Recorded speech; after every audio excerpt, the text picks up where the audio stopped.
Jalan lingkar Ulele, Kampung Jawa, Kota Banda Aceh kini semakin memprihatinkan. Selain hancur dan berlubang, jalan ini membuat para pengunjung tidak nyaman karena bisa membuat kendaraan mereka kandas. Jalan yang menghubungkan kawasan wisata Ulele dengan situs sejarah Gampung Pande dan Kampung Jawa sepanjang 100 meter mengalami rusak parah. Di tengah badan jalan tepat di depan Tugu Kilometer 0 Kota Banda Aceh, terlihat jalan lintas di kawasan ini berlubang dan sangat sulit dilalui. Terlebih lagi pada saat musim hujan, jalan ini sangat rawan untuk dilalui oleh kendaraan roda 2 karena jika tidak berhati-hati bisa membuat kendaraan yang melintas di daerah tersebut bisa kandas atau rusak.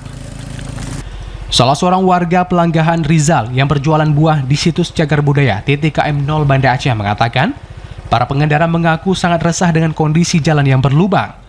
Bahkan, untuk bisa melewati jalan ini harus benar-benar berhati-hati.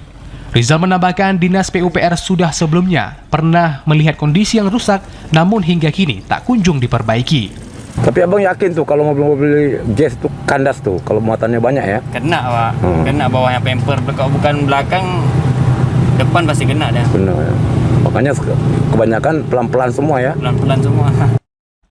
Para masyarakat yang berada di sekitar kawasan ini meminta kepedulian pemerintah kota untuk segera memperbaiki jalan tersebut karena jalan ini merupakan akses jalan para wisatawan untuk menuju ke pusat kota Banda Aceh. Dari Banda Aceh, Fajariana, TVRI Aceh melaporkan.